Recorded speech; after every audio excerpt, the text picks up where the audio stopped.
Bloomberg Audio Studios. Podcasts, radio, news.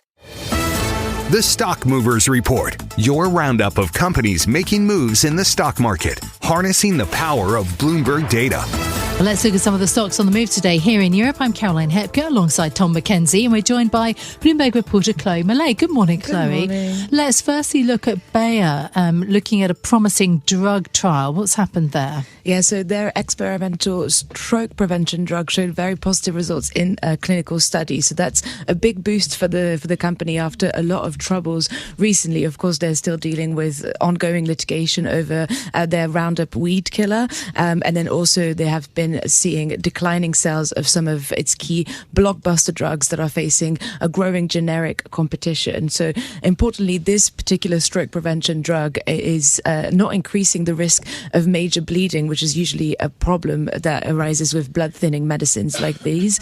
So it's a big win because some of the other competitors have really not managed to make any major inroads in this particular part of medicine. So earlier this month, we have seen results from Bristol Myers Squibb and Johnson & Johnson, which really created doubt about this particular class of medicines. They had to halt a trial because one of the drugs that they were trying out appeared really unlikely to help patients who had suffered a heart complication. So definitely a big boost for Bayer, who seems to be making those inroads while the competitors are staying behind.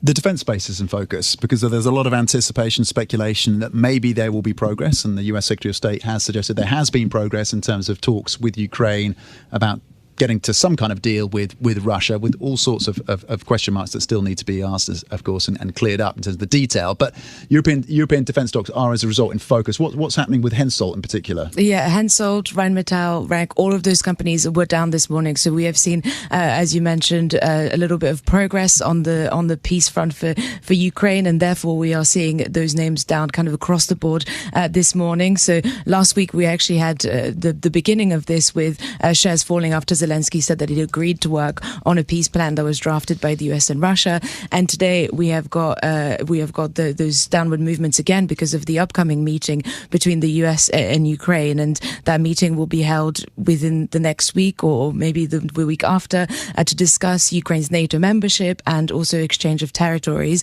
Some negotiations have already taken place on Sunday, and Ukrainian and American delegations have agreed on some of the items or adjusted some of the items of the plan, including the size of the Ukrainian army. And as you said, there's still a lot of details to be worked out. But as always, peace is not great business for defense companies, and they tend to fall when there is progress on that front.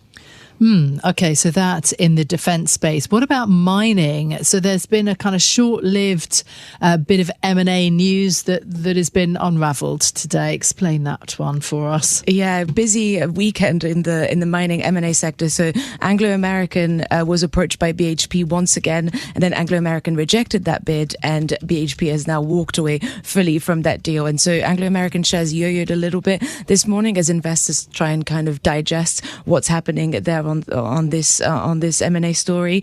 So this was an attempt by BHP to thwart a planned tie-up between Anglo American and Teck resources, and that also follows a failed bid for Anglo American that we remember from last year. So now we are back with the status quo, really, but this speaks to pressures in an industry where those companies really want to add a lot of scale, a lot of growth, especially in copper, because that is a material that is crucial to the world's electrification.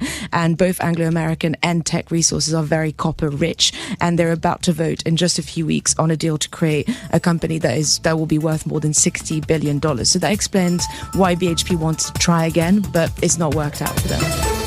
The Stock Movers Report from Bloomberg Radio. Check back with us throughout the day for the latest roundup of companies making news on Wall Street. And for the latest market-moving headlines, listen to Bloomberg Radio live. Catch us on YouTube, Bloomberg.com, and on Apple CarPlay and Android Auto with the Bloomberg Business app.